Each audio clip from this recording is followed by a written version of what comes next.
തൃശൂർ നഗരത്തെ വെള്ളക്കെട്ടിൽ നിന്ന് മുക്തമാക്കി വെള്ളം സംഭരിക്കാനുതകും വിധം സ്പോഞ്ച് സിറ്റിയാക്കാനുള്ള പദ്ധതി നിർദ്ദേശങ്ങളും പഠന റിപ്പോർട്ടുമായി കേന്ദ്രമന്ത്രി സുരേഷ് ഗോപി.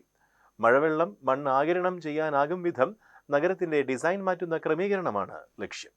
റിപ്പോർട്ട് കളക്ടർക്കും സംസ്ഥാന സർക്കാരിനും കൈമാറി.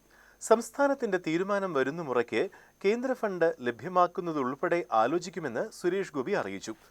പദ്ധതി പൂർത്തീകരിക്കാൻ 150 മുതൽ 200 കോടി വരെ ചെലവ് വരും. 7ഓളം വകുപ്പ് കൂടിച്ചേർന്നാലേ ഇത് സാധ്യമാകൂ. രാഷ്ട്രീയമില്ലാതെ മുന്നോട്ട് വരണം. പദ്ധതി തള്ളിയാൽ വ്യക്തിയെന്ന നിലയിൽ സമരം നടത്തുമെന്നും സുരേഷ് ഗോപി മുന്നറിയിപ്പ് നൽകി.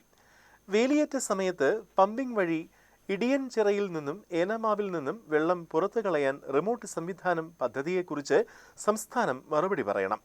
കയ്യേറിയ തോടുകൾ തിരിച്ചുപിടിക്കുന്നതടക്കം 55 നിർദ്ദേശങ്ങളാണ് പദ്ധതിയിലുള്ളത്. കാർഷിക സർവകലാശാല മുൻ പ്രൊഫസറും ഡോക്ടർ MS സ്വാമിനാഥന്റെ ശിഷ്യനുമായ ഡോക്ടർ KG പത്മകുമാർ 9 മാസമെടുത്ത് തയ്യാറാക്കിയതാണ് റിപ്പോർട്ട്. താണിക്കുടം പുഴ മുതൽ ചേറ്റുവ അഴിമുഖം വരെയുള്ള ജലത്തിന്റെ ഒഴുക്ക് പഠിച്ചാണ് റിപ്പോർട്ട് തയ്യാറാക്കിയത്. കേരള സർക്കാർ ഇത് ഒരു പദ്ധതി രേഖ തയ്യാറാക്കി കഴിയുമെങ്കിൽ ഒരു 3 മാസത്തിനുള്ളിൽ സമർപ്പിച്ചാൽ ഈ വർഷം പരിഹാരം കാണാൻ പറ്റത്തില്ല. പക്ഷെ ഈ വർഷം എന്ത് ദുരിതം വന്നാലും ജനങ്ങൾക്ക് ഒരു വലിയ ആറുതലായിരിക്കും, ഒരു തലോടലായിരിക്കും. അടുത്ത വർഷം മുതൽ ഇതിന് കറക്ഷണൽ മെത്തേഡ്സ് സ്ഥാപിതമായി തുടങ്ങും.